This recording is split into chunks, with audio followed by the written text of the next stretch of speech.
vou gravar porque alguns falaram que não ia participar. O Ulisses falou que vai ter cirurgia, então vou deixar gravar.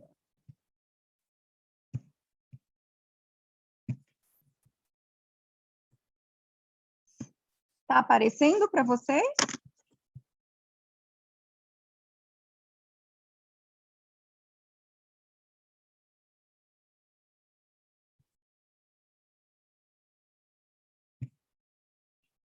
Bom, pessoal, eu vou começar então. Se tiver algum problema com os slides ou com áudio, vocês me avisam. Hoje o tema da nossa aula é indução de trabalho de parto, né, com feto vivo, porque a gente vai ter uma aula específica para indução de óbito fetal, então eu vou restringir só a indução de feto vivo. E o principal, o que é indução? Indução é o início artificial do trabalho de parto, é aquela paciente que ainda não entrou em trabalho de parto. O trabalho de parto induzido, ele consiste em estimular de forma artificial as contrações uterinas antes do deflagrar espontâneo delas. Qual que é o objetivo? Promover a dilatação e a modificação cervical para que essa paciente entre em trabalho de parto. E um detalhe importante é que essa paciente tem mais de 22 semanas, com mais de 500 gramas para considerar um trabalho de parto. E esse termo, ele é diferente de condução de parto. Indução, eu vou ajudar, estimular uma paciente a entrar artificialmente em trabalho de parto. Condução de parto é aquela paciente que iniciou espontaneamente o trabalho de parto, mas que, por algum motivo, as contrações não estão efetivas e o trabalho de parto parou ou está mais lento, e aí eu vou auxiliá-la na condução e na melhora da frequência e da intensidade das contrações uterinas. Quando que eu devo induzir uma paciente? Então, a resolução da gestação antes do início do trabalho de parto espontâneo, ela pode ser indicada ou de forma eletiva, por exemplo, a pedido de uma paciente ou do médico, mas isso aí tem que ter bom senso, e aí eu vou deixar bem claro a idade gestacional a partir do qual a gente pode realizar isso com segurança e com respaldo legal, a fim de evitar a iatrogenia, ou terapêutica, aquelas pacientes que têm algum risco materno ou fetal relacionado à continuidade da gestação. Seja, por exemplo, porque essa paciente já é pós-data, ela já chegou a um momento que esse bebê já deveria ter nascido, ou que ela tem alguma patologia que o parto tenha mais benefício do que a continuidade da gestação. As indicações clássicas de uma indução é pós-datismo e gestação prolongada, que no próximo slide eu vou detalhar o que são esses termos, que às vezes fica um pouco confuso. A ruptura prematura de membranas ovulares, ou o termo amniorrex, que é quando eu tenho a rotura dessas membranas antes do início do trabalho de parto, mas com um detalhe, pessoal, acima de 34 semanas. Por exemplo, a nossa instituição, ela usa o limite de idade gestacional de 34 semanas. Tem instituições que usam 36, 37 para amniorrex. Agora, se essa paciente, por exemplo, for uma bolsa rota, 31 semanas, mas ela tiver sinal de infecção, eu tenho indicação de induzir.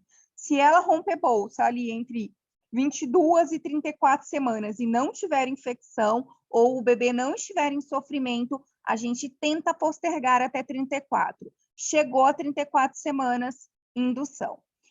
Ou se eu tenho uma síndrome hipertensiva descompensada, ou tenho qualquer outra patologia materna, cardiopatia, pneumopatia, que se beneficie da interrupção da gestação, a coriamnionite, e aí às vezes as pessoas ficam com dúvida, eu posso induzir coriamnionite? Posso induzir coriamnionite, mas tem algumas ressalvas que eu vou fazer um pouquinho mais para frente. Oligodrâmio. O que é oligodrâmio, que é indicação de indução, de interrupção da gestação? Primeiro que nós temos que saber e ter certeza da idade gestacional, né? Se eu estou ali entre 24 e 34, sem infecção, sem sofrimento fetal, vitalidade preservada, eu não tenho indicação de induzir, tá bom? Então, assim, eu tenho que saber mesmo que, por exemplo, seja oligodrâmio, mesmo que você faça um ultrassom e tenha ali um ILA de 3.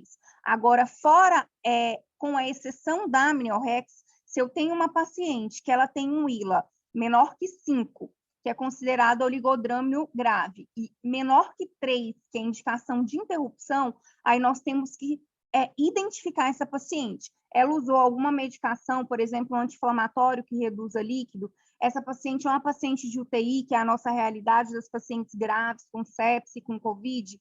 Essa paciente, ela perdeu líquido, então tudo isso eu tenho que excluir. Não, é uma paciente que é hipertensa, ela tem insuficiência placentária e ela tem um óligo. A partir de quando é parto? Normalmente, todos os protocolos, eles indicam com ILA menor que 3 interrupção.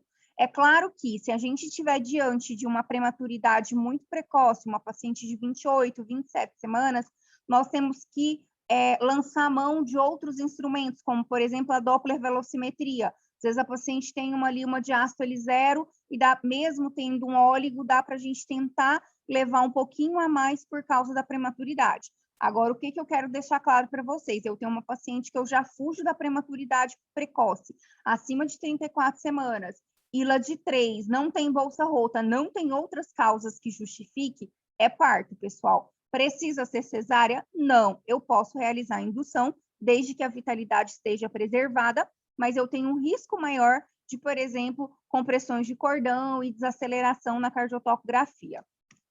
Óbito fetal também é uma indicação de indução, nem sempre a gente induz logo que a gente faz o diagnóstico, porque muitas vezes a paciente está instável, então a gente tem, primeira coisa, quando tem um óbito fetal, e vai ter uma aula específica disso, por que aconteceu esse óbito, porque se for um DPP nós não vamos induzir, tá? A não ser que essa paciente, nós não vamos induzir, mas se a paciente tiver um DPP e ela chegar ali com 8, 9 centímetros, nós iremos conduzir. Agora, induzir paciente com descolamento prematuro de placenta é contraindicado, tá? Então, sempre tentar identificar a causa do óbito e depois, posteriormente, no momento adequado, realizar a indução.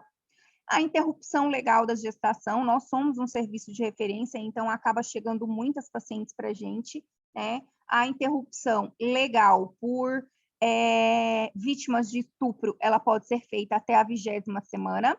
Agora, se, por exemplo, for uma paciente que tem anencefalia, nós podemos realizar a interrupção independente da idade gestacional, tá bom? E as malformações incompatíveis com a vida, tá? Mas aqui tem um detalhe importante. No Brasil, o aborto legal, nós só temos em algumas, ou a interrupção legal, que é um termo melhor, né? Porque se ali passou de 22 semanas, a interrupção legal nós temos em alguns casos. Quando é anencefalia, ou vítima de estupro até 20 semanas, ou pacientes que aquela gestação levem um risco maior materno. Por exemplo, é uma paciente com hipertensão pulmonar, é uma paciente que tem uma dissecção de aorta, que ela tem alguma coisa que a gestação leve um risco maior, eu posso levar para o comitê de ética do hospital e fazer a interrupção. Agora, por exemplo, eu tenho uma paciente que tem um bebê com muitas malformações, fez o cariótipo, veio ali Patal, veio Edward, que a gente sabe que é incompatível com a vida. A gente não pode fazer essa interrupção da gestação. Legalmente, não. Tem serviços que fazem, tem serviços que fazem até injeção de KCL, desde que tenha a anuência da paciente e do parceiro dela, e eles fazem a interrupção. Mas legalmente no Brasil, nós não podemos fazer. E o que é contraindicado? Quais são as pacientes que, mesmo tendo indicação, né, de indução, de interrupção da gestação, eu não posso realizar?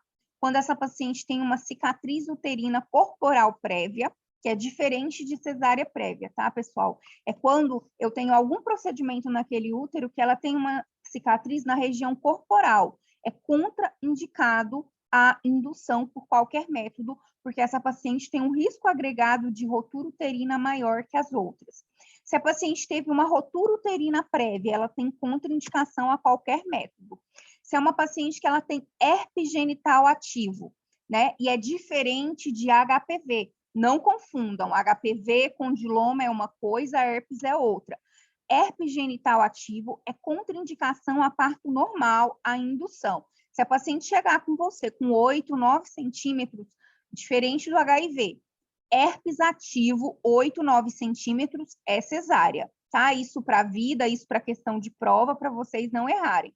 E uma outra coisa, se a paciente tem o primeiro episódio de herpes na gestação, acima de 28 semanas, tratada, mesmo que ela chegue no parto sem lesão, os protocolos, os guidelines têm orientado que você converse, compartilhe responsabilidade com essas pacientes, que o ideal era não realizar a via vaginal se o primeiro episódio, né, se a primo-infecção foi na gestação, porque eu tenho uma carga viral maior, e mesmo não tendo lesão ativa, eu teria sim um risco maior de transmissão, tá bom? Quando eu tenho um câncer cervical invasivo, é contraindicado. Se eu tenho uma placenta prévia ou uma vasa prévia, se eu tenho prolapso de cordão, desproporção cefalopélvica, né? Se eu tenho ali uma pelve muito estreita, se eu tenho, por exemplo, uma paciente que teve um acidente e ela teve um trauma de quadril, ela tem ali lesões, também está contraindicado, que são os vícios pélvicos, né? Que podem ser ou por algum acidente, ou até mesmo a paciente tem um estreitamento de bacia que é congênito dela. As apresentações anômalas, o que é isso? Não é que eu não possa fazer um parto pélvico vaginal, pessoal, mas eu não posso induzir uma apresentação pélvica, tá? É contraindicado. Se a paciente entrou em trabalho de parto espontâneo e você se sente apto a executá-lo, ok. Agora, é contraindicado pela literatura você realizar a indução ou a maturação, o preparo de colo de uma paciente que esteja em apresentação pélvica e, por exemplo, transverso, contraindicado também. Gemelaridade, aí eu faço um adendo. O que é contraindicação de indução de gemelar? Os gemelares que são monoamnióticos e o que a primeira apresentação não seja cefálico. Se chegou ali nascendo, paciência. Agora, se a primeira apresentação não é cefálica, é contraindicado a via vaginal, tá bom? Em casos de sofrimento fetal agudo e mecônio anteparto. E aí eu quero fazer aqui uma ressalva com relação ao mecônio. Se eu tenho uma paciente, que é o que acontece muito ali, por exemplo, em locais que tem um fluxo grande, como Santa Helena, que vocês estão acostumados. Eu pego uma paciente, 39 semanas, bolsa rota, mecônio. Se ela faz cardiotoco, tá tudo certo, ela entrando em trabalho de parto espontâneo, ok. Eu conduzo, acompanho com uma vitalidade mais rigorosa. Se eu tenho uma paciente ali, colo grosso, posterior, impérvio, mecônio ou uma polpa, mas aquele colo horroroso lá atrás, mecônio, mesmo que seja um mecônio fluido, pessoal, assim, não é contraindicação absoluta, é contraindicação relativa, é a gente usar o bom senso. O ideal é que a gente não induza mecônio anteparto em pacientes, tá? Porque tem um risco maior. O mecônio, ele não é sinônimo de sofrimento fetal, mas principalmente quando eu tenho uma paciente pós-data com mecônio, colo ruim, se ela entra sozinha, ok. Agora, fazer a indução, nós temos que ter sensatez, nós temos que avaliar a paciente. É lógico, se eu pego ali uma multípora com 4 normais, você sabe que vai ser mais rápido. A gente pode esperar ali umas 6, 8 horas entrar espontâneo, deambulação, outros estímulos. Mas a gente jamais deve colocar ocitocina, misoprostol em paciente que tenha mecônio. Deu tudo certo, ok? Deu tudo errado, nós não temos respaldo legal em fazer a indução com mecônio anteparto, mesmo que seja uma cruz, 2 cruzes, tá? Bom, e aqui alguns conceitos importantes que às vezes a gente vê bastante confusão e até controverso de acordo com a literatura que a gente pega, tá? O que é pós-datismo? São as gestações que ultrapassam 40 semanas. O que são gestações prolongadas, pós-termo, tem o termo também serotina. São as gestações que ultrapassam 42 semanas. Quando eu falo de data provável do parto, eu estou utilizando a data de 40 semanas de gestação, tá bom? Então, se eu usar pós-data, eu estou falando em 40 semanas. Se eu usar prolongada ou pós-termo, é 42 semanas. Quais são os fatores associados, por exemplo, a que a paciente não entre em trabalho de parto, que ela chegue a um pós-data ou a um pós-termo? Normalmente são as pacientes com idade materna avançada, as primigestas, as pacientes que têm alguma alteração fetoanexial, por exemplo, a anencefalia. A anencefalia, eu tenho deficiência de algumas enzimas que auxiliam a entrar em trabalho de parto no final da gestação. Então, a deficiência dessas enzimas fazem com que, por exemplo, os anencéfalos seja comum eles terem gestação prolongada. algumas pacientes elas têm uma deficiência de sulfatase placentária, que ela é uma enzima importante para fazer todas as degradações e todos os estímulos para que a gente tenha um trabalho, um preparo do cólio e essa paciente entrar em trabalho de parto. Então, algumas pacientes também têm uma atividade endócrina placentária aumentada, que faz com que ela não entre em trabalho de parto, e fatores miometriais e cervicais que podem contribuir. Tá? Mas qual que é o problema do pós-datismo e de gestação prolongada? A gente tem um aumento de mortalidade e de anóxia intrauterina. Para vocês terem ideia, acima de 41 semanas, eu agrego o risco de 3 vezes mais de ter anóxia e de ter mortalidade. Então, hoje eu quero deixar aqui para vocês, para que a gente tenha sensatez em conduta de até quando a gente deve deixar uma paciente ser pós-dato ou pós-termo, mesmo que ela seja do nosso consultório, que ela consiga fazer perfil biofísico a cada 2 dias. Porque nós, independente da vitalidade, de ser uma paciente do SUS ou do privado, acima de 41 semanas principalmente, a gente tem um aumento de mortalidade muito grande só pelo fato do envelhecimento placentário e de todas as estruturas envolvidas com a gestação. Então, eu tenho, além do aumento da mortalidade, eu tenho aumento de morbidade. Às vezes, não tenho um óbito fetal, mas eu posso ter fetos com desenvolvimento de neuropsicomotor, eu posso ter fetos que a gente acha que não está em hipóxia, mas estão, tem sofrimento durante o parto, nasce até com aptar bom, mas que tem dificuldade cognitiva ao longo da vida. Então, por isso que a gente tem bom senso, tem que ter muito bom senso com relação a isso. O oligodrâmio está muito associado a pacientes pós-data, a macrosomia fetal e o risco de tocotrauma, baixos índices de apga, né, aumento da taxa de cesárea. Então, assim, se eu penso, se a lógica de muita gente eu vou deixar chegar a 42 semanas, porque eu vou ter uma chance maior de ter parto normal, não. Quanto mais tempo eu deixo esperar, mais risco eu tenho de ter uma cesárea por todo o risco de morbimortalidade relacionada, tá bom? Então, assim, acima de 40 semanas, se eu deixo essa paciente passar de 40 semanas, e ali eu agora, daqui a pouco eu vou deixar bem claro, baseado em evidência científica, até quando nós podemos esperar essa paciente entrar espontaneamente, uma paciente sem comorbidade, mas após 41 semanas, nós temos que fazer a avaliação 2 vezes por semana, pelo menos, e dependendo da paciente, a cada 2, 3 dias. O que é o ideal? O ideal é fazer o perfil biofísico com a cardiotoco. Por quê? Eu vou avaliar parâmetros de sofrimento agudo e de sofrimento crônico, que é o ILA. O que é perfil simples? É eu fazer uma cardiotoco e fazer ali o maior bolsão. Isso é um perfil simples, que é o que os serviços que têm condições, a maioria fazem. Infelizmente, não é nossa realidade, mas que, no mínimo, nós devemos sugerir uma cardiotoco a partir de 40 semanas, pelo menos 2 vezes por semana, e para as pacientes que têm condições de ir ao serviço de saúde a cada 2, 3 dias, tá bom? Então, até quando? Antes a gente tinha muita dúvida. Hoje, se você for ler, tem literatura que fala, vamos até 42, 43, 41. Gente, até quando pela literatura? Em 2014, a gente teve um consenso da ACOG que a orientação é que nós não passemos de 41 semanas e 0 dias. É 41 e 0, não é 41 e 6, por causa do risco agregado de morbimortalidade, tá bom? Então, pela ACOG 2014, o máximo que a gente deve esperar espontâneo é 41 semanas e 0. No SUS, a gente não tem muito problema com isso, porque a maioria das pacientes, elas estão agoniadas, elas querem se livrar, elas têm muito medo, então a gente não tem muito problema. Mas vocês vão ver que no privado, a gente tem um pouco mais de problema em estabelecer esse limite, principalmente as pacientes que querem muito parto normal e as pacientes, né, que não querem intervenção.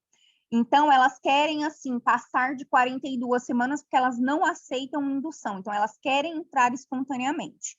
Então, aí eu acho que é de profissional, mas a gente tem que saber e a gente tem que estar respaldado em evidência. Porque se você chegar a 42 semanas e der tudo certo, parto lindo, postou foto. Se você chegar a 41 semanas e tiver um óbito intrauterino, pela literatura você não tem respaldo, porque hoje nós temos consensos que não é para passar de 41 semanas e 0 dias, tá? Então, nós estaríamos respaldados. Por quê? Porque nós diminuímos a taxa de cesárea e de morbimortalidade perinatal se a gente induz até 41 e 0, tá bom? E aí nós tivemos alguns estudos, né? E nós tivemos um grande estudo em 2018, que foi o estudo ARRIVE. E esse estudo, ele mostrou, né, que tinha benefício em a gente induzir pacientes acima de 39 semanas e 0 dias, que, não, eu não vou esperar até 41 semanas, a partir de 39 e 0, eu vou realizar a indução. Eles queriam comparar a mortalidade entre as pacientes que eu induzia com 39 e as que eu chegava até 41 e induzia. Eles separaram os grupos. E o que foi o resultado desse estudo? O estudo, né, o resultado foi que a gente tinha mais benefício em induzir com 39. Mas aí foi um estudo que foi questionado, porque tinha alguns vieses, porque tinha muitas pacientes obesas, 1/3 das pacientes participantes desse trabalho eram obesas, então elas tinham risco agregados maiores, por exemplo, de hipertensão, de diabetes, que tinha, teoricamente, não foi diagnosticado, e que agregou essa morbimortalidade, e por isso, teoricamente, esse estudo meio que foi para que 39 semanas teria mais benefício. E aí, depois desse estudo, nós tivemos alguns países, por exemplo, Estados Unidos, Canadá, que eles instituíram o ARRIVE na instituição deles. Eles estão estudando a indução a partir de 39, e eles estão comparando. E o que a gente tem de resultado até agora? Que é razoável, então a gente pode pesar e induzir a partir de 39 semanas. E aqui, gente, eu estou falando de nulípara de baixo risco, tá? Não estou falando paciente com comorbidade, não. Quando que eu posso pesar? Dependendo dos meus recursos disponíveis. E aí, o que eu vou dizer para vocês? Eu estou ali no Santa Helena, eu atendi uma paciente, e uma coisa que eu tenho que ter certeza, da idade gestacional, para eu não ser iatrogênico, tá bom? Eu atendi uma paciente de 39 semanas e 4 dias, ela tem 4 partos normais anteriores, e ela mora numa chácara. E ela não tem condições de ficar vindo a cada 2 dias depois de 40. Aí, pessoal, é bom senso. Eu tenho autorização pela literatura a induzir, desde que eu tenha certeza da idade gestacional e que essa paciente tem uma vitalidade, que o feto tem uma vitalidade preservada. Então, o que eu tenho que considerar?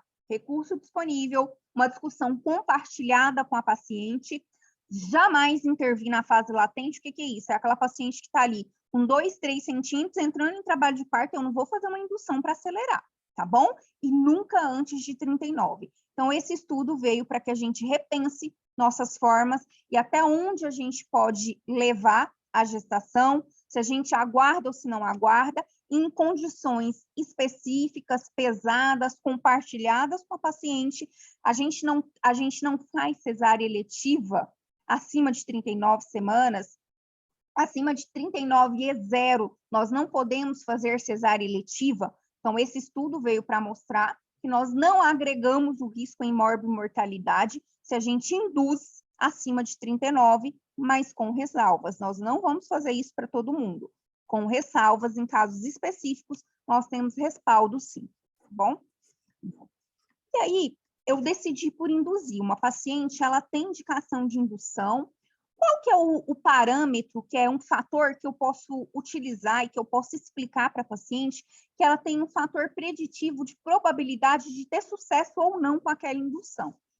Nós temos um índice que é o índice de Bishop, pessoal, que ele é um índice que permite a gente avaliar o colo dessa mulher e ele permite, primeiro, eu estratificar e avaliar o colo dessa paciente e me permite escolher o método, né? Porque aí eu vou verificar as pacientes que precisam de maturação pulmonar, maturação do colo, preparo do colo, e aquelas que não precisam passar por esse processo. No índice de Bishop, o que eu vou avaliar? Eu vou avaliar 5 parâmetros.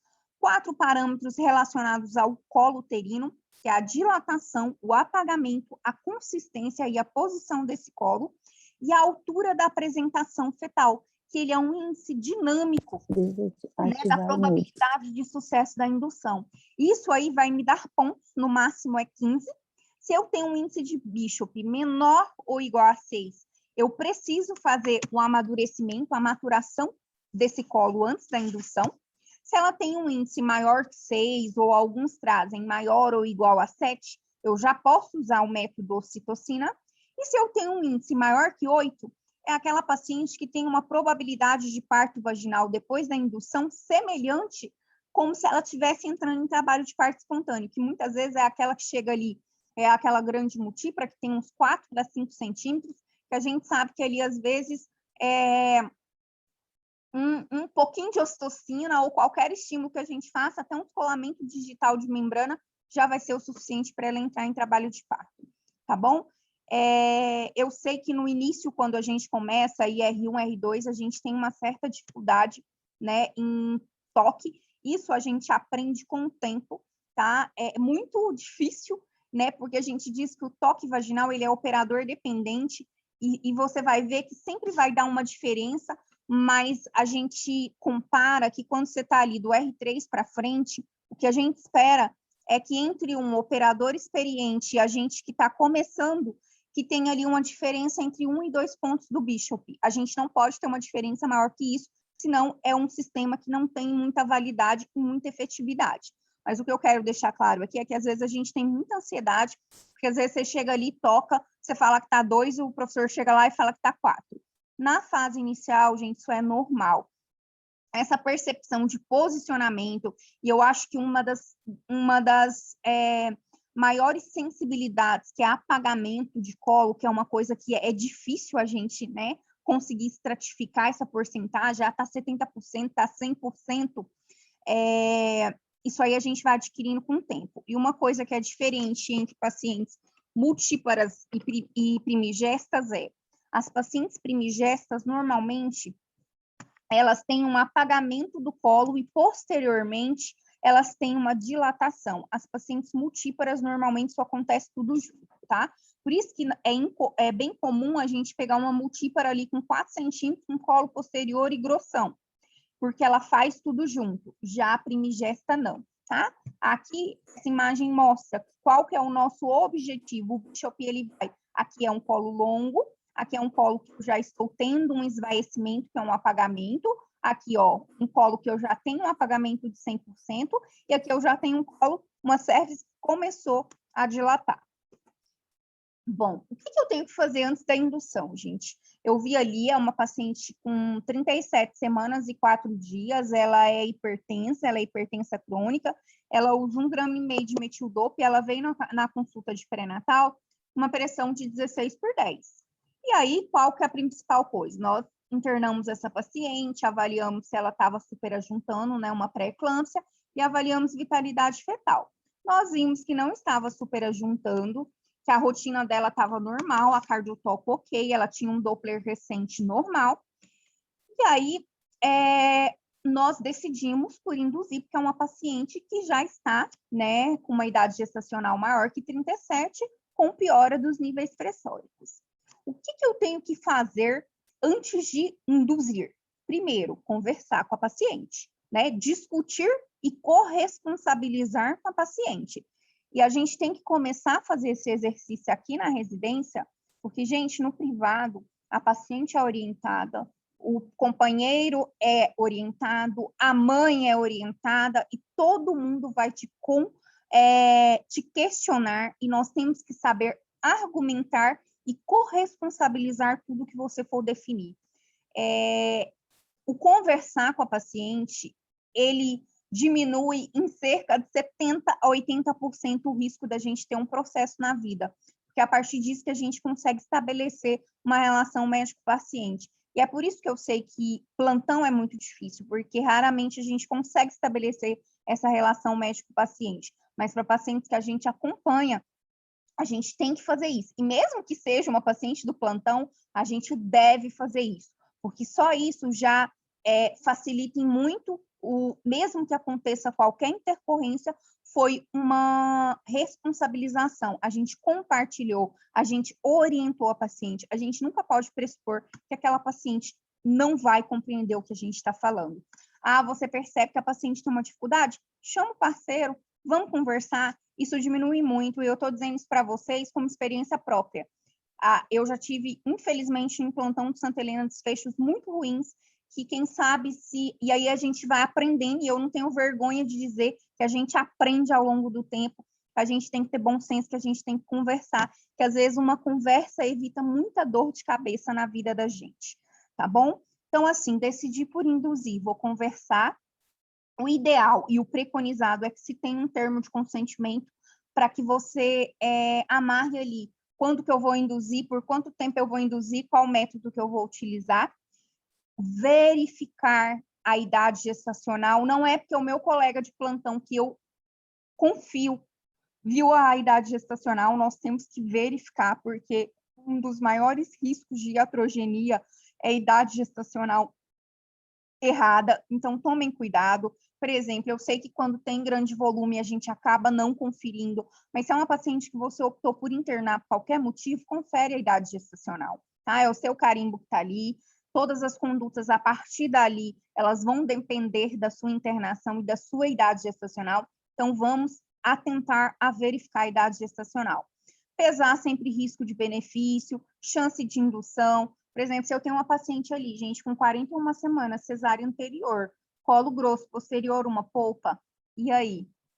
Bishop ruim, cesárea anterior, contraindicado misoprostol, tem que usar balão, estou ali independente se é um Santa Helena ou se é um Júlio Miller, eu tenho que avaliar as condições e a chance de sucesso para essa indução. Se eu tenho uma chance muito baixa, se eu tenho um risco muito maior, vamos partir para outra via, tá? Avaliar também o risco de rotura uterina. E existem alguns fatores de risco de rotura uterina em paciente com cesárea anterior que eu sempre tenho que olhar para eu pesar se vale ou não a pena indução, mesmo que seja com os métodos que são preconizados, que é o balão ou, por exemplo, uma sonda Foley, tá bom? Indução, eu tenho que avaliar a chance dessa paciente, por exemplo, em indução e em trabalho de parto espontâneo. Qual que é a chance maior dela ter a via vaginal? O que eu estou dizendo aqui? Por exemplo, eu estou com uma paciente aqui que ela tem cesárea anterior, ela tem 39 semanas e ela tem ali uns 2 centímetros. Você toca ela no pré-natal, você sabe que essa paciente tem um colo molinho, 2 centímetros, uma chance maior de entrar em trabalho de parto espontâneo. Vamos para um outro cenário. Você chega ali no Santa Helena, tem uma paciente que você atendeu na porta, ela tem 39 semanas e 6 dias, ela está com colo impérvio e ela tem cesárea anterior. Gente, qual que é a chance dessa paciente entrar em trabalho de parto em uma semana? Praticamente zero. Então, não tem benefício de postergar e esperar que essa paciente chegue a 41 semanas pensando que ela vai entrar em trabalho de parto. Inclusive, tem muitos serviços, que é uma coisa que não ficou muito clara, por exemplo, até no nosso serviço, que a gente tem que suscitar a discussão até quando a gente aguarda trabalho de parto espontâneo em paciente com cesárea anterior. Tem muito serviço que você avalia a paciente ali com 40 semanas. Ela tem um colo ruim, ela tem um índice de Bishop ruim, é cesárea, tá bom? Não se espera 41. Infelizmente, não é muito claro no nosso serviço, e aí é o que cada um faz, mas a gente tem que ter essa sensatez para a vida, tá? Com relação a ver a história da paciente, a história que ela tem cesárea anterior e as condições do colo dela. Um intervalo interpartal menor que 15 meses é contraindicação relativa à indução, mesmo com métodos mecânicos, tá bom? Paciente pós-data, eu diminuo a chance de um parto vaginal. Uma paciente com idade materna maior que 40 anos, um índice de Bishop menor que 6, ou seja, paciente com cesárea anterior que precisa de preparo de colo, ela tem uma taxa de parto normal muito menor do que as pacientes ali com índice maior que 6. E macrosomia fetal também está relacionado a um menor risco, a um maior risco de uma rotura uterina em uma paciente que tem uma cesárea anterior. E aí, o que eu quero deixar claro para vocês é o que é o conceito de macrosomia fetal, para que a gente não tenha conceitos errados. GIG é um paciente que é grande, é um feto que é grande para a idade gestacional. Macrossômico é um peso, é uma taxa. O que é macrosomia para a COG, por exemplo? Macrosomia para a COG é pacientes acima de 5 quilos em pacientes não diabéticas, para a COG, macrosomia em paciente diabética é feto acima de 4,5 kg. Aí você fala, meu Deus, acima de 5 quilos que eu considero um feto macrossômico para uma mãe não diabética? Sim, pela literatura, acima de 5 quilos. Mas tenhamos bom senso e por isso nós temos que ter protocolos na nossa instituição. A maioria dos protocolos, acima de 4 quilos, é considerado macrossômico e acima de 4 quilos não se faz indução, exceto se avaliando, por exemplo, aquela paciente é uma paciente que é multípara, que teve filhos ali de 4.300, 4.400, só que considerando que acima de 4 quilos, eu sempre tenho um risco agregado maior de macrossomia, de tocotrauma e de distócia de ombro. Então, a gente tem que ter muito bom senso. Uma coisa é o que a literatura diz, outra coisa é a avaliação da paciente, né, gente? Porque mesmo que seja uma paciente ali multípara, 3 partos normais, se eu tenho um bebê com peso estimado de 4,5 kg, numa paciente de 1,5 m, a gente tem que pesar muito. Risco de distócia, risco de instrumentalização, risco de lesões, tá? As lesões de 3º e 4º grau, as lacerações estão bem relacionadas à macrosomia fetal. Então, tomar muito cuidado. Às vezes a gente é pego de surpresa em paciente que chega ali nascendo, mas induzir pacientes assim, a gente tem que ter muito cuidado, tá bom? E a avaliação de vitalidade, como que é preconizado? Como que a medicina baseada em evidência preconiza que eu avalie a vitalidade desses fetos que eu vou fazer a indução? O preconizado, em serviços que têm condição, fazer um perfil biofísico completo antes, 30 minutos antes da indução. Não tenho condições de fazer o perfil, faço uma cardiotoco 30 minutos antes. E vou documentar essa vitalidade. Essa cardiotoco tem que ter o nome, tem que ter a data, tem que ter o horário, que ela é um respaldo legal que eu tenho, que eu induzi um feto que estava com vitalidade preservada. Pessoal, e aí a gente tem que ter bom senso em avaliação. O Doppler é diferente da cardiotocografia, é diferente do perfil biofísico. Não tem sentido nenhum eu esperar em uma paciente de baixo risco um Doppler para fazer indução. Mesmo uma paciente de alto risco, uma paciente, por exemplo, hipertensa, se ela tem um Doppler com menos de 7 dias normais, a chance desse Doppler continuar normal é altíssima. E um detalhe, o Doppler, ele avalia suficiência placentária. Quando eu vou realizar a indução de um feto, eu estou procurando uma avaliação de vitalidade, se esse feto está ele está recebendo oxigenação adequada. Então, o principal método de avaliação é o perfil biofísico e a cardiotocografia. É óbvio que se eu tenho um serviço que eu tenho condição de fazer tudo, façam um Doppler. Mas o que eu estou dizendo é que a gente não deve atrasar. E aí, as meninas que já estão ali, e vocês que estão estagiando no Santa Helena, vocês veem que se a gente fosse esperar Doppler para induzir, nós induziríamos, acho que, 1/3 do que a gente induz. Então, se você tem uma cardiotoco que diz que está tudo bem, é uma cardio que eu consigo confiar.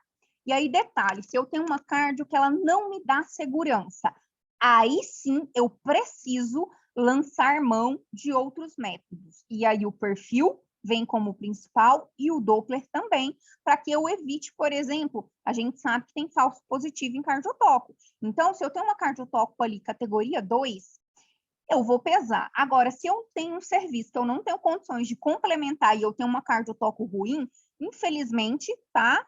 E felizmente não existe cardioterapia. Não existe ficar repetindo cardiotoco para tentar ficar boa para você induzir. Isso é um tiro no pé. Porque se der algum problema durante a indução, a primeira coisa que um perito vai fazer, ele vai comparar as cardiotox e ele vai dizer, você tinha uma cardio ruim, você não me complementou com método melhor, superior, e você mesmo assim, você fez o processo de indução. Então, sempre pesar e realizar os procedimentos com segurança. Comecei, por exemplo, realizar um protocolo com misoprostol. Eu comecei a realizar o preparo do colo. Quanto tempo eu devo fazer uma nova avaliação de vitalidade? Eu devo fazer cardiotoco ou eu devo usar a ausculta intermitente funcional? Pessoal, a partir do momento que eu estou realizando indução, independente se é uma maturação ou se é o uso de ocitocina, a gente considera que aquela paciente ela passou do baixo risco para um alto risco. Isso eu digo um alto risco de monitorização de sofrimento. Então, teoricamente, pela literatura, a gente deveria fazer cardiotocografia. Depende do protocolo de cada serviço. Tem serviço que faz cardiotoco 30 minutos antes do miso. Colocou o miso, 30 minutos depois eles correm uma cardiotoco estendida. Tem serviço que é 2 horas depois do miso, uma cardiotoco de pelo menos 30 minutos. Outros serviços fazem cardiotoco a cada 4 horas, ou caso a paciente comece a ter dinâmica uterina ou tenha alguma queixa. E aí, isso é a adaptação da realidade do serviço que a gente está e da disponibilidade de vitalidade. Mas o que a gente não deve deixar de fazer é a ausculta intermitente. Tá? Uma ausculta intermitente com sonar, ela é equivalente à cardiotocografia se eu faço ela de acordo com o que é preconizado. Qual que é o preconizado pela literatura e por isso que fazer parto normal de forma que é indicada e com segurança é difícil? Porque a ausculta intermitente adequada, na fase ativa do trabalho de parto, ela deve ser realizada a cada 15 minutos. E ela deve ser realizada antes, durante e após a contração por pelo menos 1 minuto. Então, não é só ali brincar se o bebê está vivo ou morto, tá? É avaliar e escutar por um tempo. Então, eu sempre digo que parto normal dá muito trabalho. Se ele for para ser realizado com segurança, dá trabalho, porque a gente tem que fazer uma avaliação adequada, tá bom? E isso aqui que eu estou dizendo é para pacientes que estão sob indução, tá, gente? Se eu estou com uma paciente que está em trabalho de parto espontâneo, aí eu posso fazer esses tempos diferenciados. O correto é que uma paciente que entrou em trabalho de parto espontâneo, eu faça a ausculta intermitente a cada 30 minutos, tá? Eu sei que é a realidade que é inalcançável em alguns locais por diminuição de pessoas, né, pela quantidade de efetivo de profissionais para trabalhar, pelo volume de pacientes, mas isso é o que é preconizado, tá bom? E no possível, paciente que está sobre indução a cada 5 minutos a ausculta, paciente de baixo risco, sem nenhum método de indução, a cada 15 minutos, tá bom? Independente do método que eu fiz de indução, eu tenho que avaliar a vitalidade. Com qual método? Você sempre vai se respaldar e você sempre vai escrever de acordo com a disponibilidade do meu serviço. Eu estou num serviço que não tem a cardiotoco, não é minha culpa. O serviço não disponibiliza cardiotoco para tal, eu farei a ausculta intermitente que tem respaldo em literatura. Bom, e aí o que é a maturação cervical, pessoal? Maturação cervical é o processo pelo qual o colo uterino ele se modifica e ele deixa de ser uma estrutura fechada para ser uma estrutura mais macia e mais complacente, né? Que é capaz de dilatar e permitir a passagem de um feto. É o preparo, é o amadurecimento do colo que a gente faz. E isso é indicado quando? Quando a gente tem um índice de Bishop menor ou igual a 6. Quais são as condições necessárias para que eu faça um preparo, uma maturação de colo? Uma idade gestacional maior ou igual a 34 semanas, por que 34 semanas ou mais? Porque abaixo disso, a gente tem receptores menores para a ocitocina, a gente tem uma chance menor de parto vaginal. Então, a maturação, se eu tenho uma paciente que precisa maturar o colo, amadurecer, preparar, ela tem que ter uma idade gestacional maior que 34 semanas. Senão, a minha chance de dar certo é praticamente nula, tá? E tem que ter um peso fetal estimado maior que 1.500 gramas. Isso eu estou dizendo para feto vivo, tá, gente? A apresentação tem que ser cefálica, a vitalidade fetal tem que ser preservada, eu não posso ter sinal de desproporção cefalopélvica, eu não posso ter cirurgia uterina anterior, e isso eu estou dizendo para misoprostol, dinoprostona, farmacológico. Se for método mecânico, tendo cesárea anterior, eu posso sim fazer a indução. Agora, se for uma cicatriz corporal, teve rotura uterina anterior, está contraindicado. E inserção placentária tem que ser normal. Então, eu sempre digo que quando você está internando uma paciente, que você vai induzir, você tem que olhar algumas coisas. Primeiro, colo, que é um preditor muito importante, índice de Bishop. Segundo, vitalidade fetal, sempre tem uma cardiotoco. E terceiro, olhe o ultrassom da paciente, o cartão de pré-natal, porque às vezes você vê muitas coisas. Você vê ali uma glicemia de 100 e pouco e uma altura uterina de 40. Você não vai fazer uma indução, porque não tem segurança. Inserção placentária. Pega ali o último ultrassom da paciente, acima de 28, olha se é uma placenta anterior, fúndica, porque se for uma placenta, gente, prévia ou de inserção baixa, é contraindicado, e muitas vezes, se a gente não pegar o exame e olhar, a paciente não vai saber Se ela não sangrou, ela não vai saber que a inserção é baixa. Se o colo está impérvio, eu não vou saber também pelo exame físico, tá bom? Então, é importante a gente sempre pegar um exame e avaliar a inserção placentária para a nossa segurança, principalmente nos colos impérvios. O que eu tenho de contraindicação para eu preparar esse colo? Quando essa paciente tem febre, porque, por exemplo, os mecânicos é contraindicado quando eu tenho febre, porque eu tenho um foco que eu tenho que determinar, se for trato genital inferior, coreamnionites, principalmente, mas mesmo que seja uma paciente séptica, não tem segurança, assim, em maturar o colo, tá bom? Doenças maternas, que a interrupção por via alta e que tenha que ser imediata, tenha mais benefício. Por exemplo, eu estou com uma paciente com HELP com uma plaqueta de 30 mil. Eu não vou esperar 2, 3 dias para induzir para esse bebê nascer. Eu preciso que esse bebê nasça rápido, tá bom? Se essa paciente tem uma alergia ou uma hipersensibilidade ao medicamento que você vai usar para indução. Se ela tem, por exemplo, uma doença cardiovascular hepático-renal. Isso são contraindicações relativas, tá? Porque algumas, por exemplo, condições, por exemplo, se eu tenho uma hipertensão pulmonar, se eu tenho algumas condições, elas contraindicam relativamente a indução por causa do tempo de prolongamento, né, desse preparo e para a paciente entrar em trabalho de parto. Então, é caso a caso. Eu tenho que estratificar, por exemplo, uma cardiopata, eu vou estratificar ela lá de acordo com os graus da OMS de classificação. 3 e 4, a 4 é contraindicado, a 3 você tem que pesar muito. Então, sempre eu tenho que avaliar qual que é a comorbidade que a paciente tem, se eu posso ou se eu não posso realizar, tá bom? E ter precaução quanto à asma e glaucoma. Por quê? Na asma, pessoal, a paciente, né, ela pode ter broncoespasmo. Se ela é compensada, tudo bem. Mas o que a gente fala para ter cuidado? Tomar muito cuidado com as pacientes com asma descompensada.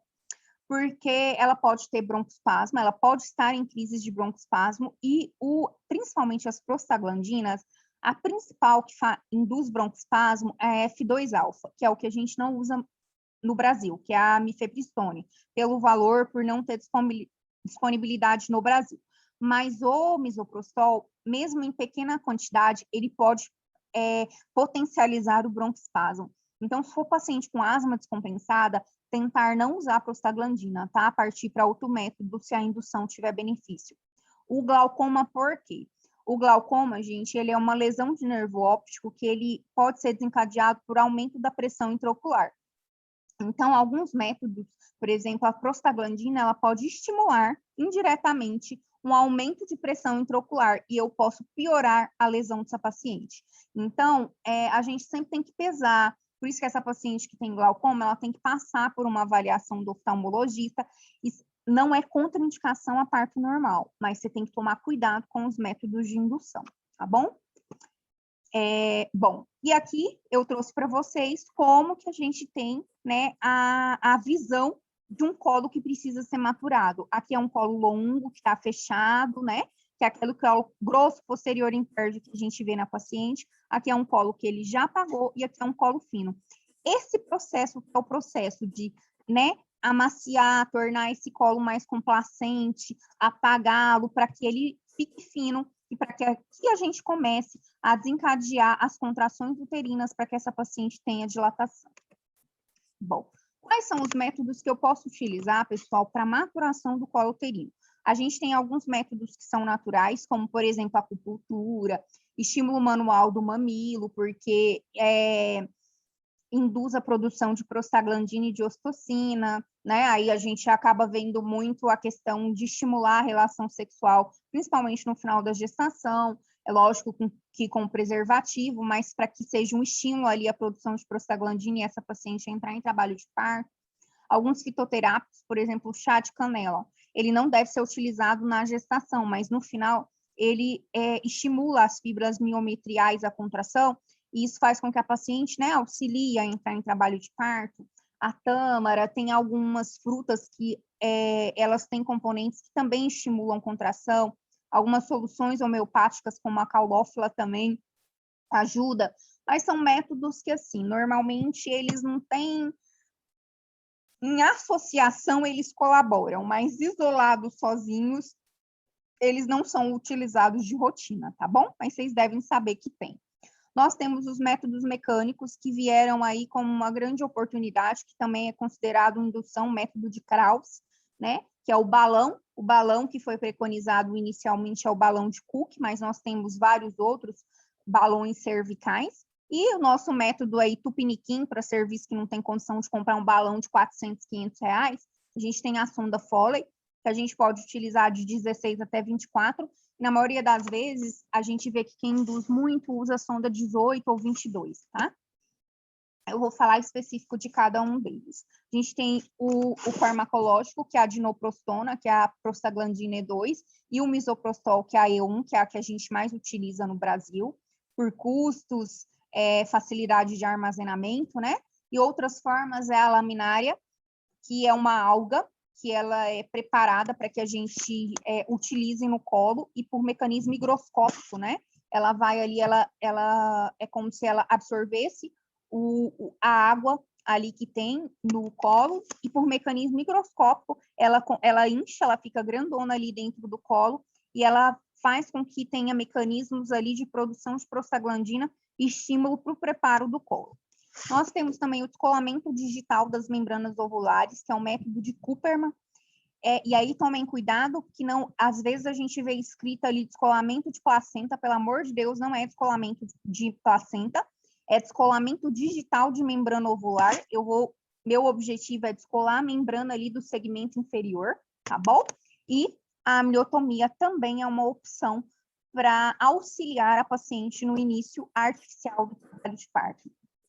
E a gente traz alguns métodos, eu vou especificar, né? Aqui são os naturais, esses aqui eu vou especificar. Aqui eu só trouxe a imagem para quem não conhece. Esse aqui é a laminária, tá bom? A laminária, ela vem aqui em um tubinho que é introduzido via cervical. Esse aqui é o Dilapan S, que é a hialuronidase. Ela é uma enzima que ela promove degradação e ela promove aumento do ácido hialurônico no colo, porque o colo, gente, basicamente, ele é composto de fibras de colágeno, de fibras musculares, mas principalmente de colágeno 2 e 3. Então, esses métodos aí que estimulam a atividade enzimática, a produção de prostaglandina, é para que a gente tenha ali a degradação dessas fibras colágenas, para que esse colo possa apagar e posteriormente dilatar e também estimular a contração miometrial. Então, eu tenho métodos que ele estimula essa degradação local de colágeno, e eu tenho métodos que estimulam a contração uterina, tá bom? A dinoprostona, que é o Propes, que a gente tinha até no serviço, mas até alguns acabaram vencendo por não utilização, ele é uma prostaglandina E2, ela tem 10 miligramas, a liberação é de 0,3 miligramas por hora, o nome comercial é o Propes, tá bom? Qual que é a dificuldade do Propes? O Propes é caro, ele tem que ser armazenado em freezer, então pensando em um local que a gente está quente, como Cuiabá, você usar o Propes é complicado, tá bom? Você tem, óbvio que você vai avaliar a vitalidade fetal antes de fazer a utilização do Propes, e em locais, nós não temos o hábito aqui em Cuiabá, mas fora daqui, Sul, São Paulo, eles fazem a amnioscopia, né? Tem um amnioscópio, que é como se fosse uma lente de aumento que você introduz no colo, e aí a paciente tem que ter dilatação, para que você avalie se ela tem ou não mecônio. Se eu suspeitei que tem mecônio, eu obrigatoriamente tenho que romper a bolsa. Eu tenho mecônio, contraindicado indução, o paciente vai para cesárea direto, tá? Então, isso é uma forma com segurança que os outros estados, né, e os outros serviços utilizam com segurança para evitar uma indução de uma paciente com mecônio. O Propes, como que eu utilizo ele? Ele, tá vendo? Ele é como se fosse uma haste aqui. Eu vou introduzir no colo, mesmo com toque. E a orientação que ele vai ficar transversal aqui no colo, tá vendo, gente? O colo ficou aqui, ele vai ficar no fundo do saco, transverso aqui no colo. E aí ele tem um fiozinho que é longo, que eu deixo aqui fixado na coxa da paciente. Eu vou manter ele por quanto tempo? Independente de entrar ou não em trabalho de parto, eu só vou tirar se ela entrar em trabalho de parto, ou seja, se ela começar a ter mais de 3 contrações em 10 minutos ou mais de 4 centímetros, ou se completar 24 horas. mesmo que não tenha dilatação e não tenha dado certo, completou 24 horas do Propes, eu tenho que obrigatoriamente tirá-lo. Pode ter hiperestimulação uterina? Pode, mas é em menor quantidade do que o misoprostol. Qual que é o benefício, então, do misoprostol com Propes, já que eu tenho que colocar ele no freezer e ele é mais caro? O benefício é que ele é um método que, se tem hiperestimulação uterina, eu consigo retirar a hora que eu quiser, que eu só puxo a cordinha. O misoprostol, a gente não consegue fazer isso, tá? Porque mesmo que você vá lá com o dedo e tire, a gente tem uma quantidade de miso que fica ali e tem ação residual. Então, esse é o mecanismo. Só que qual que é o grande problema do Propes, gente? O Propes, a gente tem que conversar muito bem para utilizá-lo com a paciente.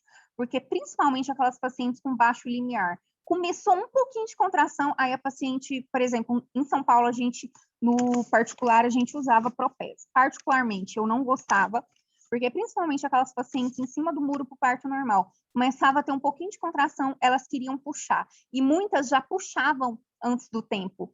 Então, esse é até um viés que a gente discute com o pessoal que faz o Propes, que às vezes a efetividade dele tem sido baixa, por quê? Porque ele não fica o tempo adequado. Porque a paciente começou a ter um pouquinho de dor, ela quer tirar a dor, e aí ela puxa o pessário, tá bom? Mas comparando, quando eu deixo ele pelas 24 horas, é bem semelhante ao misoprostol em sucesso de parto, tá? Bom, o misoprostol é o que a gente mais utiliza, é a prostaglandina E1. Ela tem um baixo custo, a gente consegue armazenar em temperatura ambiente, né? Tem muita controvérsia entre a via de utilização e a dose ideal do misoprostol para indução, né? O que a gente tem de dose disponível no mercado? A gente tem misoprostol de 25, de 100, de 200. E aí tomem cuidado, atenção, porque nem sempre os tamanhos do misoprostol são diferentes de acordo com a dosagem. Nós estamos acostumados aqui a um misoprostol, né, que tem um nome comercial de Cicotec, de tamanho diferente, o de 200 maior que o de 25. Tem serviço e tem marca que eles são iguais. Aqui você tem um miso de 200 e aqui um miso de 25, o tamanho é o mesmo.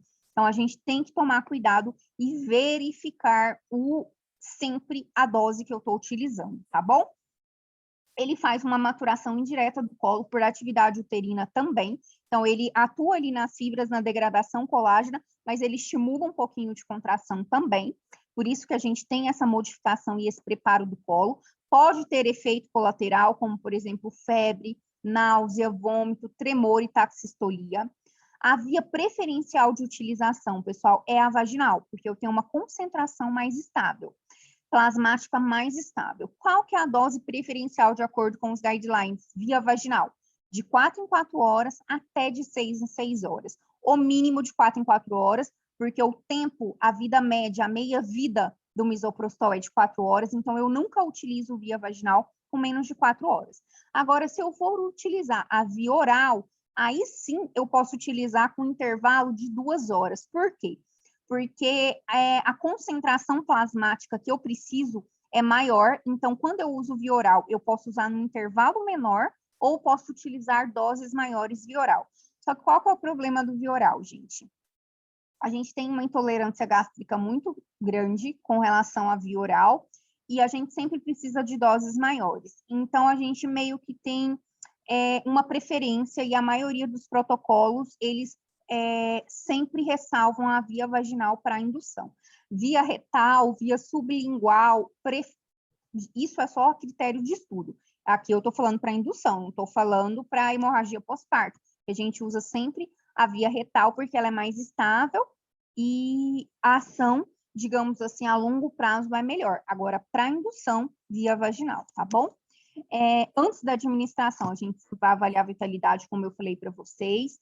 Eu mantenho o misoprostol até quando? E essa aqui é uma coisa que eu quero que vocês saiam. Se vocês saírem da aula com bom senso, sabendo isso aqui, vocês já aprenderam bastante. Até quando eu vou manter o misoprostol?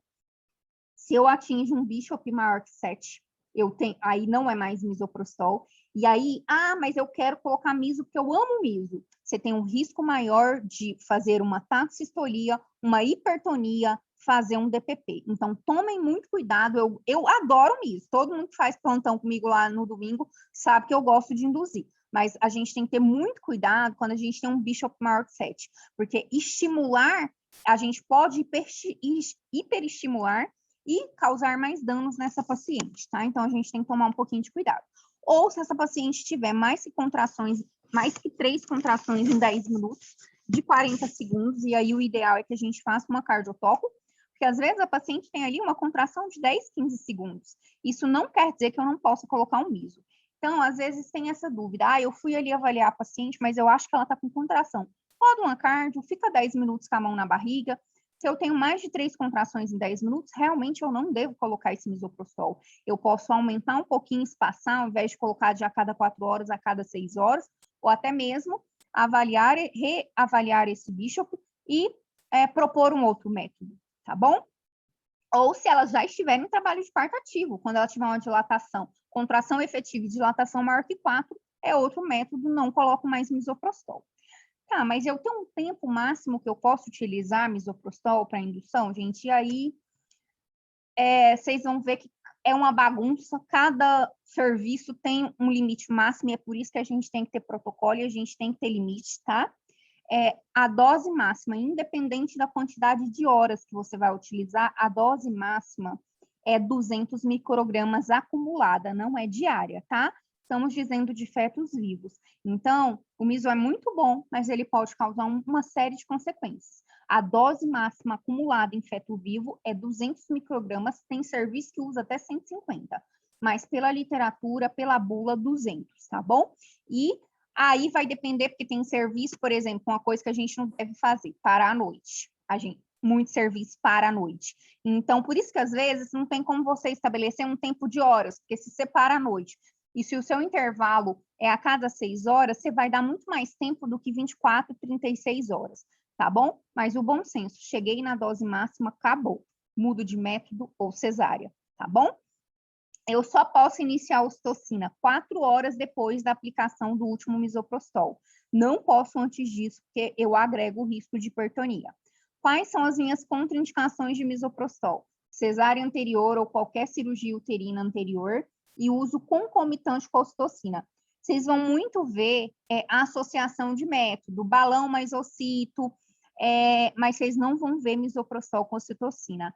É proscrito, tá bom? Não pode ser utilizado. Bom, o que eu tenho aí de literatura comparando misoprostol e dinoprostona, que é o Propes? Eu tenho uma maior taxa de parto vaginal em 24 horas com misoprostol, aí eu tenho uma diferença de 75% para o miso a 55% para a dinoprostona. O misoprostol gera mais taxistolia. O intervalo entre a indução e o início do parto, ele é menor com o misoprostol, e a necessidade de utilizar ocitocina complementar com misoprostol também é melhor. E aí, comparando o misoprostol de 25 com 50, porque tem alguns serviços, inclusive o nosso, que às vezes a gente até questiona esse protocolo, que você começa com 25, segundo dia com 50. Não é contraindicada essa utilização, porém, o misoprostol de 50, isso é literatura, isso é evidência, a gente tem uma frequência de parto vaginal e um início de trabalho de parto semelhante com as duas dosagens, porém, o risco de taxistolia é infinitamente superior com a dose de 50. Então, a gente tem que ter muito cuidado. Não é contraindicado, pode ser utilizado, mas tem que ter muito bom senso. A maioria dos serviços não utiliza dose de 50, e se é utilizado, jamais utilizar a cada 4 horas, tem que ser a cada 6 horas, tá bom? E se eu tiver taxistolia, o que eu faço? Eu coloquei um misoprostol ali, eu vou lavar a vagina, tem gente que fala que tem isso, né? Vamos tentar, vai ali, tira o misoprostol. Gente, o misoprostol, ele é hidrofílico, tá? Se eu lavo a vagina, absorve mais, então não vai adiantar, nem com soro fisiológico, nem com água destilada.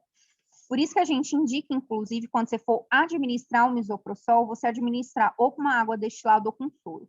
Não façam com vaselina, tá bom? Porque a vaselina, ela é lipofílica. Então, eu atrapalho a absorção. Quem coloca miso com vaselina tem uma chance altíssima de falhar a indução, porque eu diminuo a absorção, tá bom?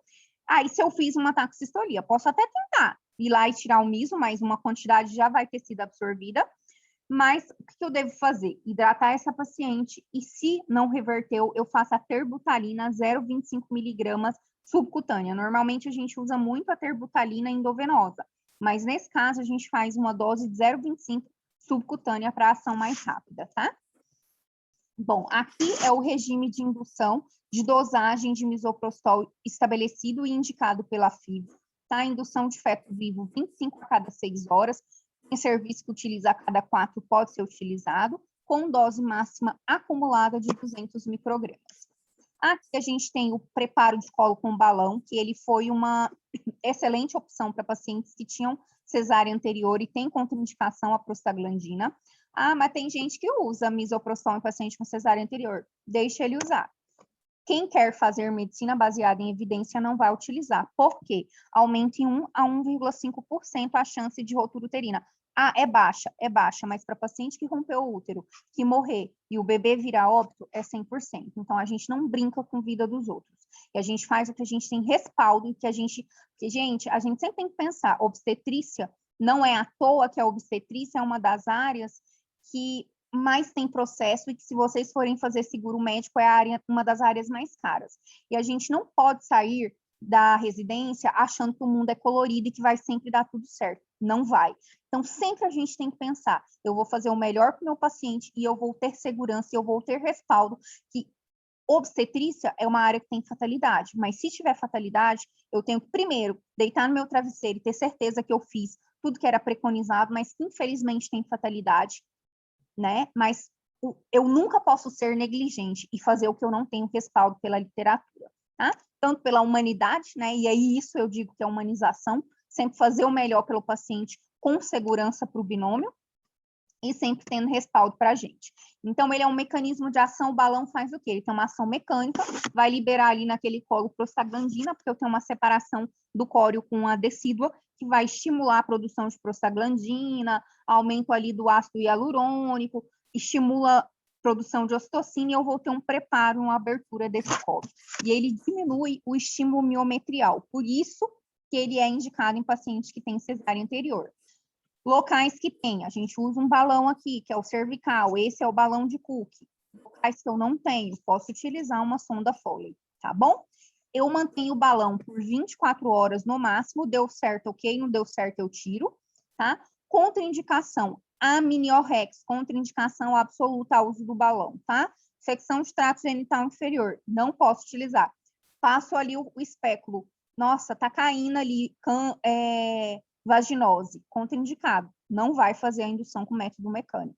Eu vou acender germes e eu posso desencadear uma infecção, né? E aí não adianta nada, pode até ser que o parto dê certo, mas aí depois eu tenho uma infecção neonatal e perco esse bebê. Esse não é o nosso objetivo, tá bom? Placenta prévia ou placenta de inserção baixa, contraindicado, eu posso passar o balão e posso descolar, então não posso. Se eu tenho uma paciente que tem um sangramento, aquela paciente esquisita, eu tô achando que o sangramento é de colo, não vou usar balão, tá, gente? Não uso o método mecânico. Ele tem um menor risco de hiperestimulação e de rotura uterina. Por isso que é um método oferecido. Aqui a gente tem um vídeo, esse aqui é o balão de Cook, tá, gente? Ele tem 3 vias, essa via do meio azul é como se fosse um fio guia, para facilitar a introdução no colo, principalmente quando o colo é fechado, tá? Mas nem sempre a gente precisa usar ele, não. Então, eu inseri, aí eu vou inserir os dois, ele tem 2 balões, pela via vermelha, eu coloco 20 ml de líquido, inflei, mais 20 ml, 40 ml, está insuflado os 40 ml. O que a gente vai fazer depois que insuflou? Traciona, tirou o balãozinho primeiro de dentro do colo e trouxe ele para fora. E aí, na via verde, por isso que ele tem via vermelha é a de dentro, via verde é a de fora. Eu insuflo mais 20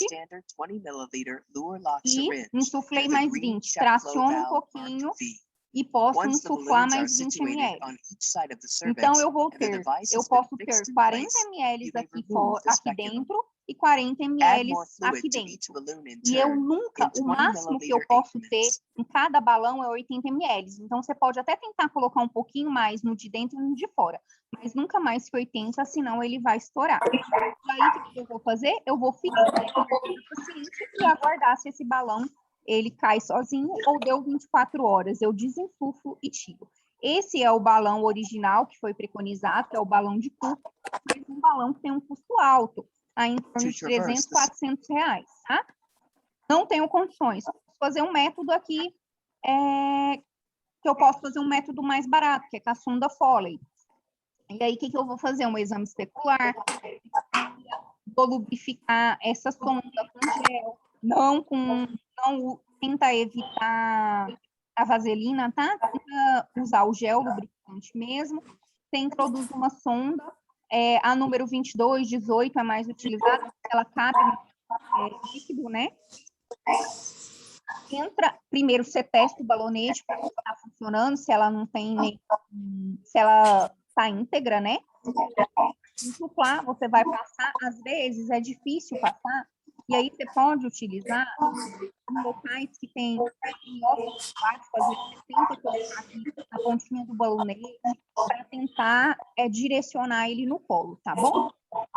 Você vai insuflar esse balão, 30 a 60 ml de soro fisiológico, você fixa na perna da paciente, você espera até 24 horas para essa sonda cair. Se ela não cair, a gente desinsufla e tira, tá bom? Comparando o método mecânico e farmacológico, eles têm uma eficácia semelhante dele. O mecânico, ele tem um menor índice de hiperestimulação uterina e de cardiotoco também desfavorável. A sonda de Foley, ela é mais barata que o balão de Cook do que método farmacológico, então ela é uma opção boa em locais que a gente não tem disponibilidade, por exemplo, de misoprostol. É reversível a qualquer momento, está estimulando, desinfufle e tiro. Tem um menor risco de parto vaginal operatório e é uma opção para pacientes com cesárea anterior, tá bom? Aqui, gente, eu trouxe um quadrinho que é bem interessante a gente fazer um exercício quando a gente for induzir pacientes. O que é esse termo VBAC? Vaginal Birth After Cesárea. O que é? Parto vaginal após uma cesárea, que é agora muito difundido, principalmente, né, o pessoal do parto normal. O que é esse termo? Toda vez que eu tiver uma paciente com cesárea anterior, e aí eu digo uma, porque duas já é contraindicação, tá bom? Toda vez que eu tiver uma paciente que tem cesárea anterior, eu tenho que avaliar alguns fatores que vão me agregar um risco maior de sucesso do parto vaginal e um risco menor. Então, quais são as maiores chances de sucesso? Se a paciente, por exemplo, ela tem um parto normal, uma cesárea, ela tem mais chance. Se ela tiver um parto normal ali na história dela, ela tem uma chance maior de ter sucesso nesse parto.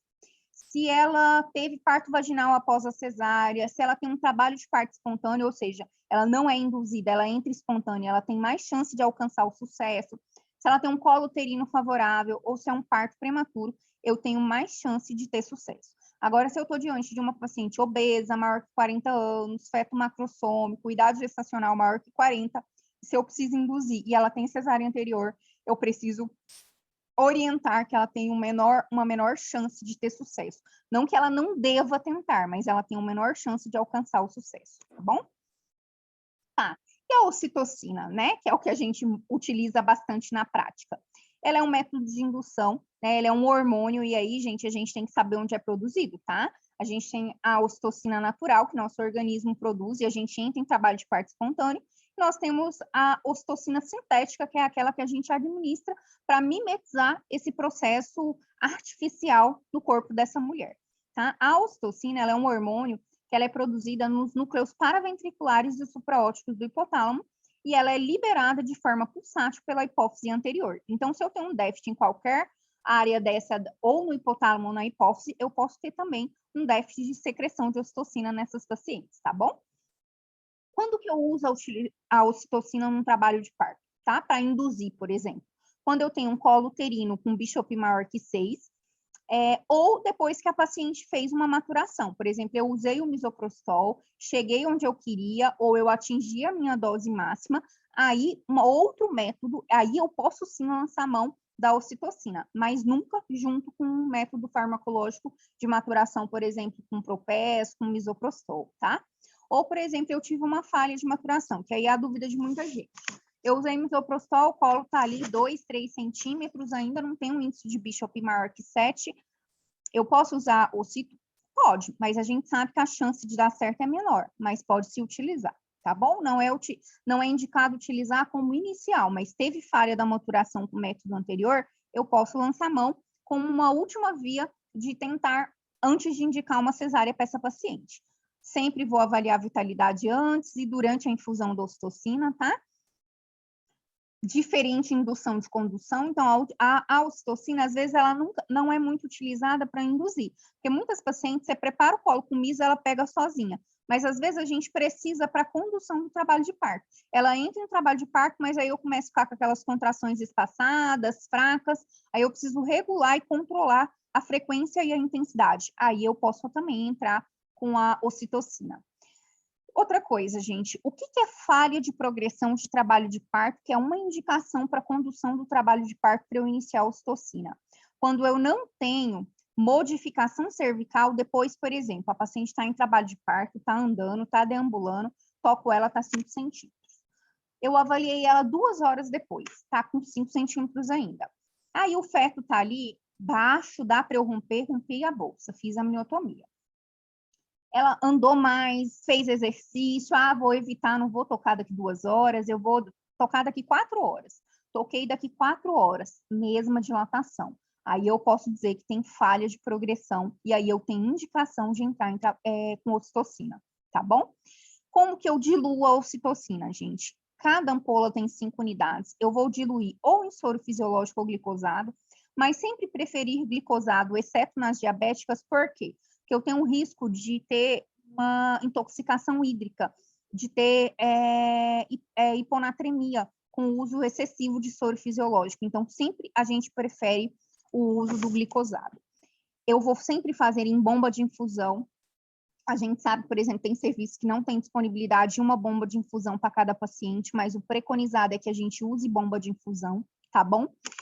E aí, como que eu vou fazer o fracionamento das doses? Cada 2 miliunidades de ocito tem 4 gotas, pessoal. E cada 4 gotas tem 12 ml. Eu vou trazer um quadrinho para vocês saberem esse fracionamento. O que vocês têm que saber? O máximo que eu posso utilizar é 32 miliunidades ou 192 ml que eu posso chegar de ocitocina. Em paciente com cesárea anterior, o máximo é 20 miliunidades, tá bom? Outra coisa importante, isso aqui vocês têm que saber de qual, tá bom? 2 miliunidades corresponde a 4 gotas, e para eu passar de gotas para ml, é 1 para 3, eu sempre multiplico por 3, é uma regrinha mais fácil que ajuda bastante vocês, tá bom? Se eu usei misoprostol antes, eu aguardo pelo menos 4 horas para iniciar a ocitocina.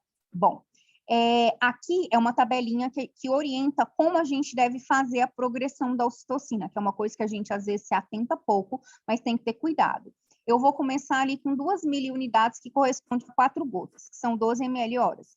O ideal é que você titule, você aumente a cada 30 minutos, não menos que 15 minutos, tá? Aí você vai ver serviço a cada 15, a cada 20, mas nunca menos que 15 minutos. Mas o preconizado, em geral, é a cada 30 minutos. E aí você vai passando 12, 24, vai dobrando as doses que você vai aumentando. No máximo, 32 miliunidades, que é 192 ml hora para paciente sem cesárea anterior. Paciente com cesárea anterior, eu paro aqui no 20, 120 ml hora, tá bom? Se eu tenho uma taxistolia com o uso da ocitocina, o que eu faço? Suspendo, fecho a ocitocina. Ela tem uma meia-vida ali de 3 a 5 minutos, então, normalmente vai parar essa hipertonia, não parando. Hidrata a paciente, modifica a posição, decúbito lateral esquerdo, coloca oxigênio, avalio pressão e pulso. Não reverti, tem a opção ainda de fazer a terbutalina subcutânea, ainda continua com mais de 6 contrações em 10 minutos. Acabou. Senão essa paciente vai descolar essa placenta, esse feto vai ficar hipóxia, eu vou ter um sofrimento e até um óbito fetal, tá bom? Então, tomar muito cuidado com a infusão indiscriminada de ocitocina. Paciente em indução com ocitocina, ela é uma paciente que eu tenho que ter, como eu disse ali para vocês, se eu estou usando ocitocina, tem cardiotoco, eu vou fazer cardiotoco. Nos locais que tem condições de monitorização contínua, faça contínua. Se não, faça intermitente. A cada 15 minutos no período de dilatação, a cada 5 minutos no período expulsivo. Registro em partograma tanto o horário que eu comecei a usar, quanto à progressão da ocitocina, né? E aí, como eu disse antes para vocês, a resposta uterina à ocitocina, ela depende da idade gestacional. A gente tem um platô ali que ela tem uma resposta melhor a partir de 34 semanas. Por isso que sempre a gente tem que pesar, fazer indução em feto vivo com menos de 34 semanas. A chance de sucesso é mínima, tá? Falha de indução. Que é considerado falha de indução e é uma coisa que vocês têm que saber. Quando eu tenho ocitocina em dose máxima, cheguei ali, paciente primigesta, 192 ml hora, já tem 2 horas que ela tá, mas ela ainda tá com a bolsa íntegra, rompi a bolsa. Passou mais 2 horas, continua a mesma dilatação, acabou, gente, falhou. O método, eu tô na dose máxima pelo tempo máximo, acabou outra via de parto cesárea, tá bom? Só que isso aqui é uma forma da gente registrar e respaldar que você atingiu o máximo, porque a gente vê muita coisa intermediária. Às vezes a paciente está ali com 48 gotas, com 48 ml hora, a 2 horas só, acabou, já teve falha. Não, gente, a gente tem que progredir direitinho. Cheguei ao máximo, rompi bolsa, já está com amniotomia, já está com dose máxima, passou 2 horas, aí tudo bem, você tem um respaldo que você tem uma falha de indução, tá bom? Complicação. O que eu posso ter de complicação com ocitocina? Tanto a hiperestimulação, sofrimento agudo, hiponatremia, intoxicação hídrica, né? Faz volume demais. Então, tomar cuidado com o paciente que é cardiopata. Eu não posso infundir o mesmo volume. Então, eu vou ter que colocar uma ampola de ocitocina num soro de 250, né? No metade do soro. Vou ter que infundir por menos tempo. Então, tomar muito cuidado com isso, tá bom? O misoprostol comparado à ocitocina. A indução com miso, pessoal, ela tem menos falha em indução comparando um tempo de 24 horas e menos risco de precisar de uma analgesia regional do que o uso da ocitocina, tá bom? Então, para preparo e para fazer a paciente entrar em trabalho de parto, o misoprostol é melhor. Só que ele tem mais risco de taxistolia e de alteração da vitalidade desse feto. A indução com ocita, ela tem menos risco de rotura. Por quê? Porque ela tem uma meia-vida pequena, eu consigo fechar e eu consigo interromper esse ciclo de hipertonia mais rápido. E ela pode ser usada em cesárea anterior, mas atenção que a dose máxima é bem inferior, tá? Bom, aqui é uma comparação, é uma tabelinha. O que a gente tem de evidência científica de comparação entre os métodos, tá? Misoprostol, a gente tem um menor tempo de indução, mas ele tem mais risco de taxistolia e alteração da vitalidade, e é contraindicado em cesárea anterior. É indicado em mulher com índice de Bishop menor que 6. Esse é o resumo da aula, tá bom, gente? O catéter de Foley, ou balão de Cook, ou qualquer balão cervical, tem menos risco de taxistolia, tem menos risco de rotura uterina, pode ser utilizado em paciente com cesárea anterior. E em multípara, qual que é a desvantagem? Tem maior risco de não apresentar parto vaginal. Então, se eu tenho uma multípara, gente, é melhor eu usar miso do que usar balão, tá bom? E ele é indicado, a Foley, para preparo, para maturação, quando eu tenho um Bishop menor que 6. A ocitocina, eu tenho menos risco de romper o útero, eu tenho possibilidade de titular a dose, né? Se tiver alteração de frequência, até de interromper a sua administração, mas eu tenho, a longo prazo, um maior risco de cesárea e de analgesia utilizando a ocitocina. Por isso que a gente diz que a gente tem que sempre estratificar e usar o melhor método no momento que a paciente começa esse processo. Porque se é um colo que é para maturar e você usa ocitocina, você agregou em 10 vezes o risco dessa paciente ir para uma cesárea, tá bom? E a ocitocina com amniotomia tem um menor risco de falha de indução. Só que não é para ser feito de rotina, tá, gente? Não é para eu começar, ligar a ocitocina e romper bolsa, tá bom? É para eu fazer as coisas com segurança. Por exemplo, cheguei ali, estou na dose máxima, ou começou a enrolar demais o parto, estou com ocitocina já, eu preciso otimizar, a apresentação está baixa, tem condições de fazer a amniotomia? Faço a amniotomia. E sempre com a anuência da paciente. Tomem cuidado com romper bolsa sem falar com a paciente. Hoje nós estamos num momento que tudo é violência obstétrica. Você tem que, exceto quando assim, você foi tocar, teve um acidente, mas você fala para a paciente, nossa, rompi a bolsa, não queria, mas toquei e rompi. Não rompam bolsa sem comunicar. Você vai perguntar, eu posso romper a sua bolsa? Porque muitas pacientes não querem intervenções, não querem que rompa a bolsa dela, tá bom? Para a gente evitar problemas. Então, eu sempre farei isso se a mulher tem um score de Bishop acima de 6 e com uma apresentação baixa. Eu nunca vou romper bolsa com feto alto, posso ter risco de ter prolapso, tá bom? Então, o que é falha de indução? Gente, para a vida, quando eu tenho ausência de contrações dentro de 24 a 48 horas do início da indução, diante desse diagnóstico de falha de indução, eu tenho que avaliar a urgência da interrupção da gestação, né? Ou seja, o que é avaliar a urgência? Se essa paciente tem comorbidade, se a vitalidade está preservada, e aí eu vou decidir se eu vou mudar o método de indução ou se eu vou realizar a interrupção via alta. Então, eu tenho sempre que priorizar o bem-estar materno e fetal e fazer essas avaliações para que eu possa fazer o melhor para essa paciente e evitar, digamos assim, um aumento de risco de mortalidade. Então, sempre quando vocês forem pensar em falha de indução, vocês vão pensar, falhei esse método, tenho segurança para acrescentar um outro método? Se vocês têm segurança, vocês façam. Não, não tenho segurança, é uma paciente hipertensa, ela está sendo induzida por causa da hipertensão, está fazendo pico pressórico, não deu certo, acabou, muda a via de parto, tá bom? Bom, pessoal, esse foi o objetivo da aula, aqui estão as referências. Se vocês tiverem, eu sei que foi uma aula extensa, mas é porque é muita coisa, eu quis trazer muita coisa do dia a dia que às vezes a gente acaba tendo dúvida, né? Senão não tem muito sentido a gente só falar em coisas teóricas e não falar em prática. Mas se vocês tiverem alguma dúvida, podem deixar aí no chat ou também abrir o microfone e falar.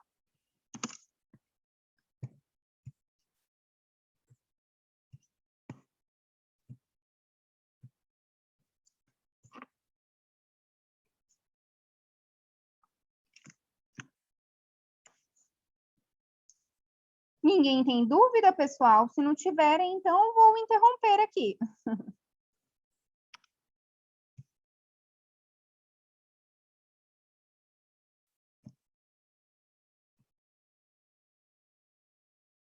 Pode falar no microfone, Maria, se você quiser.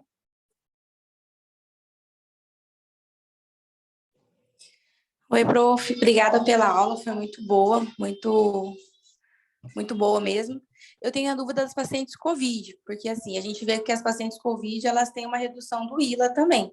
Uhum. E aí a gente vê que tem o Doppler normal, tudo normal até então, né? Mas o ILA é reduzido. A gente viu uma essa semana que tinha um ILA menor do que 3. Essa já teria indicação de interrupção imediata?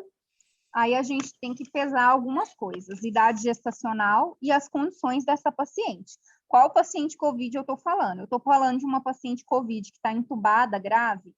Se eu estou falando de uma paciente entubada grave, é por isso que a gente tem que entrar e conversar com o intensivista. Aí nós vamos ver questão de balanço hídrico. A maioria das pacientes que ficam em UTI, a gente tem balanço hídrico negativo para evitar, né, a nasarca, evitar edema agudo de pulmão. Então, se é uma paciente que está com ILA reduzida, ela está tendo uma progressão. E por isso que, assim, o ideal dessas pacientes graves é que a avaliação fosse diária. Infelizmente, a gente não tem feito o que é o preconizado, a gente tem feito o que é a realidade do nosso serviço.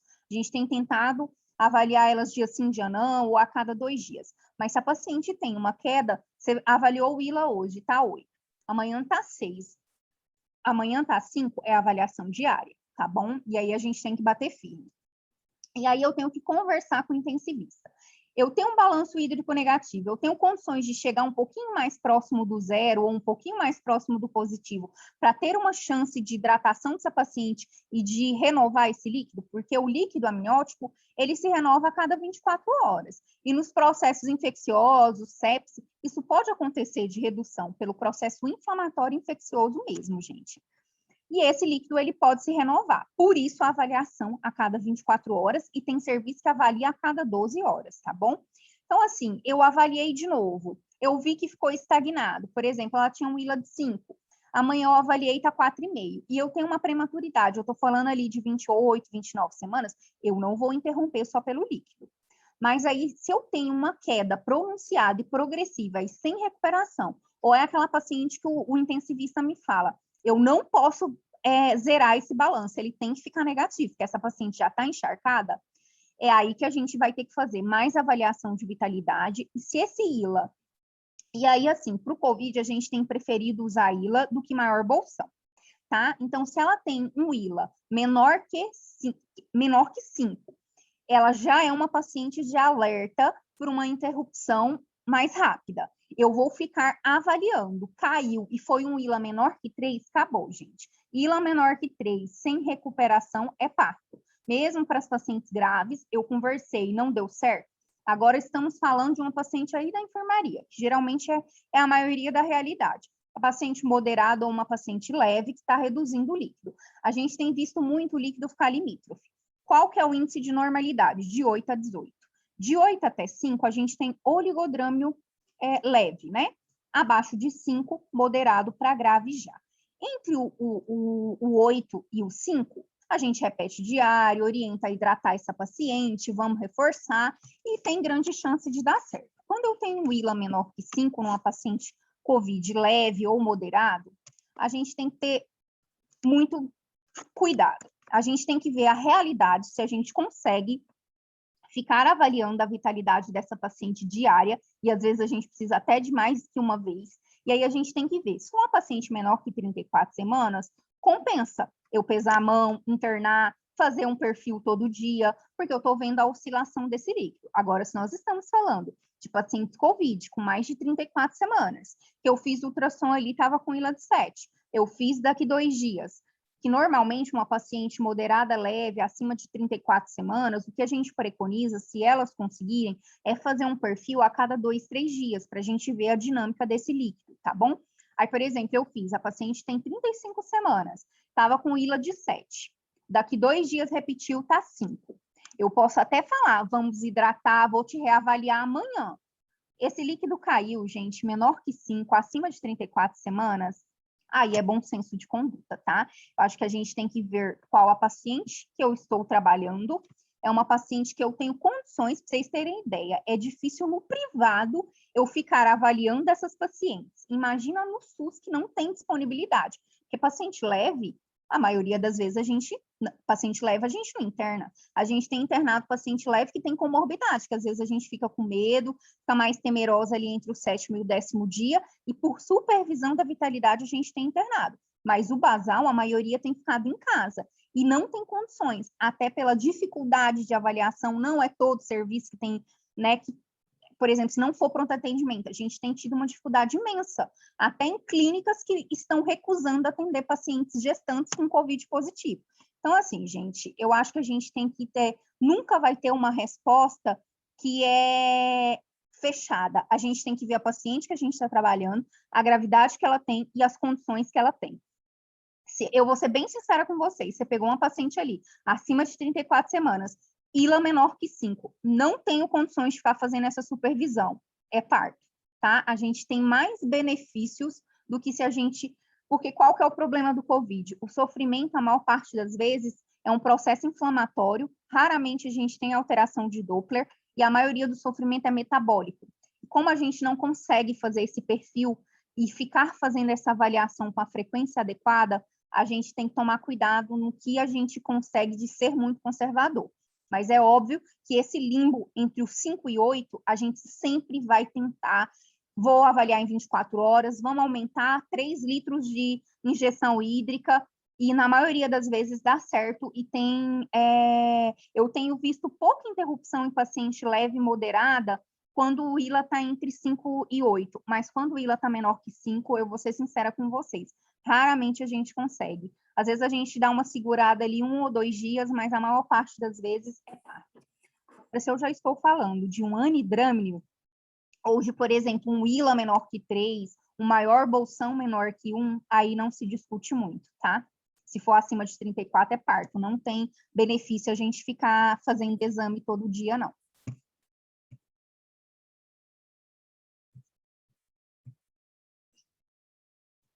Mais alguma dúvida, gente?